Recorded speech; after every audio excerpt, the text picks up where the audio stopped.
السلام علیکم دوستو، میں ہوں سید توقیر کاظمی اور ہم موجود ہیں اس وقت تھر کی شروعات کے علاقے میں، جہاں سے تھر کی شروعات ہوتی ہے سردار گڑھ، اور یہ خان پور مار کے علاقے ہیں، یہ گڈانی سرداروں کی زمینیں ہیں۔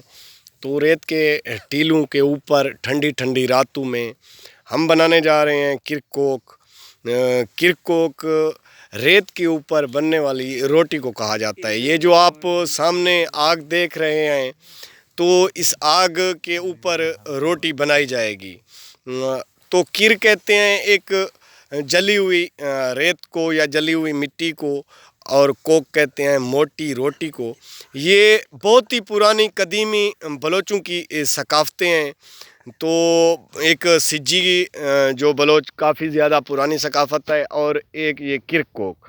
تو آپ نے کافی زیادہ روٹیاں بنتی دیکھی ہوں گی، پتھر کے اوپر، داغی کے اوپر، توے کے اوپر، مختلف پتھروں کے اوپر، لیکن آپ نے ریت کے اوپر روٹی بنتی ہوئی کم دیکھی ہوگی۔ تو آئیے آج دوستو ہم آپ کو دکھانے جا رہے ہیں ریت کے اوپر روٹی بننا۔ تو ہمارے کچھ گڈانی سردار بھی ہمارے ساتھ موجود ہیں۔ سردار احمد علی خان صاحب ہمارے ساتھ موجود ہیں۔ سردار صاحب کیا حال ہیں آپ کے؟ طبیعت صحت ٹھیک ہے؟ سردار صاحب موجود ہیں، اور ان کے ساتھ ہیں سردار احسان علی خان صاحب، وہ بھی ہمارے ساتھ موجود ہیں، اور عبدالسلام خان صاحب ہمارے ساتھ موجود ہیں، اور ان کے ساتھ ہیں ہمارے دوست یہ آدم پیتافی صاحب، یہ منہ کے اوپر کپڑا لگا کے کھڑے ہوئے ہیں، ان کا چہرہ بھی آپ دیکھ سکتے ہیں۔ اور اس کے علاوہ ہمارے ساتھ ہیں یہ رواتی، یہ راوت ہمارے ساتھ گارڈ کا کام بھی سر انجام دے رہے ہیں، اور یہ ٹھنڈی راتوں میں ہمارے ساتھ یہ مزہ بھی لے رہے ہیں۔ تو یہ ریت کے ویران اور سنسان ٹیلے ہیں، تو یہ گارڈ کا کام بھی ہمارے ساتھ سر انجام دے رہے ہیں۔ تو دوستو یہ بیٹھے ہوئے ہیں ہم دسمبر کی راتوں میں ریت کے ٹیلوں کے اوپر کرکوک بنانے کے لیے۔ تو یہ ہم پوری تفصیل سردار احمد علی خان صاحب سے پوچھتے ہیں کہ سردار صاحب، یہ جو روٹی ریت کے اوپر بنانے کا عمل ہے، اس کو زیادہ تر ہم نے سنا ہے کہ شکاری لوگ بھی زیادہ تر اس کو یہ بناتے رہے ہیں۔ اور دوستو میں آپ کو بتاتا چلوں کہ یہ ہم سے تعارف یہ کافی بار کروایا گیا کہ جی ہم ریت کے اوپر روٹی بناتے ہیں، ایسے بناتے ہیں۔ تو یہ پہلے ہم سے کہتے تھے، آج انہوں نے ہمیں کہا ہے کہ آپ کو یہ بنا کر دکھاتے ہیں۔ تو سردار صاحب نے تو کافی بار خود بھی شکار کھیلے ہیں اور بنائی ہے، تو ان سے پوچھتے ہیں لائیو ہم کہ یہ عمل کیسے اور کس حساب سے، کہاں پر بنایا، کہاں پر کتنے دفعہ۔ تو سردار صاحب سے بات کرتے ہیں۔ جی پہلے تو آپ کی مہربانی جو آپ نے ہمیں یہ شرف بخشی ہے، کیونکہ یہ پرانے زمانے سے ہی چلی آ رہی ہے کرکوک۔ یہ جو ہے یہ بلوچی ایک ثقافت ہے، کرکوک اور سجی، کیونکہ بلوچ لوگ جو تھے وہ خانہ بدوش تھے، اور جو چرواہے تھے زیادہ تر، انہوں نے شکار میں زیادہ تر وقت گزارا جب یہ زراعت کا سسٹم نہیں تھا۔ اس زمانے سے یہ ہم سنتے ایسے آ رہے ہیں بڑوں سے کہ یہ اس زمانے کی روایتیں ہیں ہماری قوم کی، اور ہمارے بلوچ زمینداروں کے زیادہ تر شکار کا شوق ہوتا ہے زمیندار قبیلے میں، زمیندار گھرانے میں۔ جی اور یہ شوق اللہ کی مہربانی سے ہم نے بھی کافی بار کیا ہے زمانے کے حساب سے۔ تو یہ ادھر بھی ہم نے پکائی ہیں بڑوں کے ساتھ، دادا کے ساتھ، چاچا کے ساتھ، والد صاحب کے ساتھ دیکھی ہیں پکاتے ہوئے ہر چیز۔ اس زمانے میں تو یہ نہ نیٹ تھا، نہ یہ موبائل تھی، کیونکہ یہ ڈیزرٹ کا علاقہ ہوتا ہے، یہاں نہ بجلی ہے، نہ کوئی چارجر ہے، کچھ بھی نہیں ہوتا ہے۔ اب یہ آپ نے ہمیں مہربانی کی، اور آپ نے یہ دنیا کو دکھانے کے لیے، ہمارے ثقافت کو اجاگر کرنے کے لیے، یہ سائیں جن کی مہربانی ہے جو ہم سے پوچھ رہے ہیں۔ یہ ہزاروں سال پرانی ثقافت ہے۔ جی بالکل بالکل۔ آج ہم آپ کو اس کو ڈائریکٹلی پکاتے ہوئے دکھائیں گے کہ یہ کیسے پکتی ہے۔ یہ خود اوریجنل ریت پہ پکتی ہے جس کو گرم کیا جاتا ہے، اور یہ آٹا جیسے گوندتے ہیں پکانے کے لیے، ایسے ہی اس کا آٹا نرم ہوتا ہے یا سخت ہوتا ہے؟ اس کا آٹا سخت رکھنا پڑتا ہے، کیونکہ یہ صرف ریت پہ، اور ریت ایسی چیز ہے ہر چیز میں، ہوا میں بھی گھس۔ اچھا، ریت اس میں جذب نہیں ہوتی ہے آٹے میں؟ یہ آپ خود دیکھیں گے روبرو، کیونکہ اس کو ہم پہلے اس میں لگائیں گے تلی ہوئی جلی ہوئی لکڑیوں کی جو ریت ہے گرم اس کے اوپر، پھر اس کے اوپر ہی یہی لگائیں گے. نہ کوئی کپڑا ہے، نہ کوئی کلی ہے، نہ کوئی اس کے اوپر دوسرا سامان آتا ہے. اس کو ریت ہی اوپر دیتے ہیں، وہی گرم والی، نیچے بھی اوپر بھی. صحیح.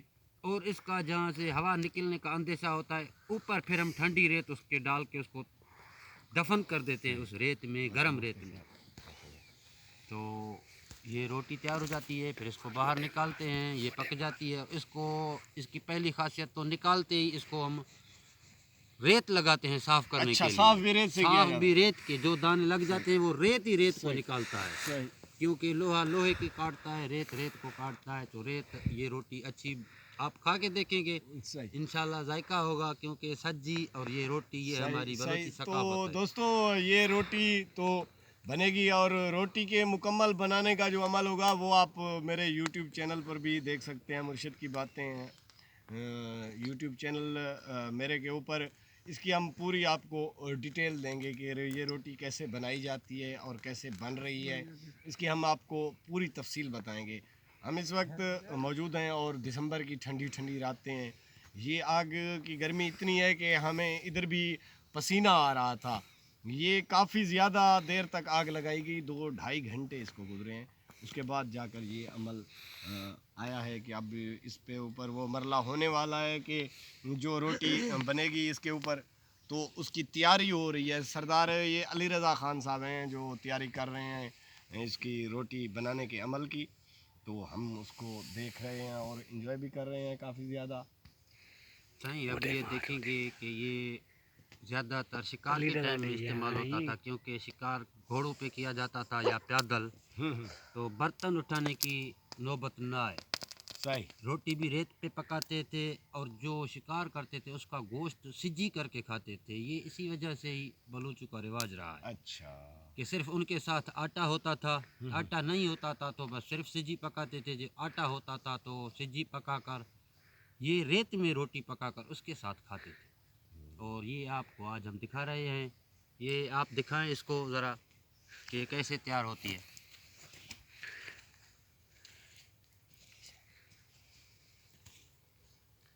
سائیں اب یہ بھی تیار ہو رہا ہے جگہ. اب ہم روٹی رکھیں گے اس کے اوپر. اب محفل کو 4 چاند لگانے کے لیے آپ سے گزارش کریں گے کہ آپ کوئی نظم شاعر یا ایسی چیز ٹائم کو جذب کرنے کے لیے ہمیں مہربانی کریں، ارسال کریں کچھ. ضرور. آپ کی محبتیں ہیں سردار صاحب، آپ نے کافی زیادہ محبتیں دی ہیں. تو ان میں ایک سریکی ہے ہماری زبان بلوچ کی میٹھی زبان ہوتی ہے، بڑی میٹھی زبان. جی. تو سریکی میں ایک نظم ہے، بہت پیاری سی نظم ہے، بہت اچھی لکھی ہے. تو وہ آپ کو میں سنانے لگا ہوں. میڈا مالک ولا گھنی سوغات کو، میڈا مالک ولا گھنی سوغات کو، میڈا جیون تھا کوئی ضروری تا نہیں. میڈا مالک ولا گھنی سوغات کو، میڈا جیون اتھا کوئی ضروری تا نہیں. میں گناہ گار دے ڈیں ودھیں دا ونے، میں کو ڈسا تیڈی کوئی مجبوری تا نہیں. ہووے نوح دی عمر موت انجام ہے، 4 ڈیں حیاتی ادھوری تا نہیں. والک دے رکھ زندہ اے احسان، میں تے نہ کر پیدا احسان ہوسی. میں کو مار دے تیڈی امت، میں کو ساڑ کولے کیتے، سٹ کے دوزخ دی بھاوچ میں کو ٹھار دے.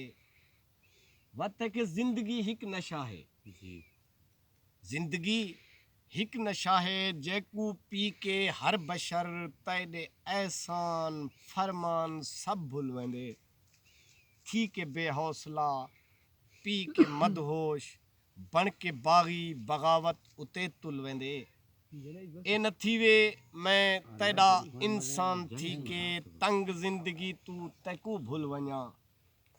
اے نہ تھیوے میں تیڈا انسان تھی کے تنگ زندگی تو تیکو بھل ونیا.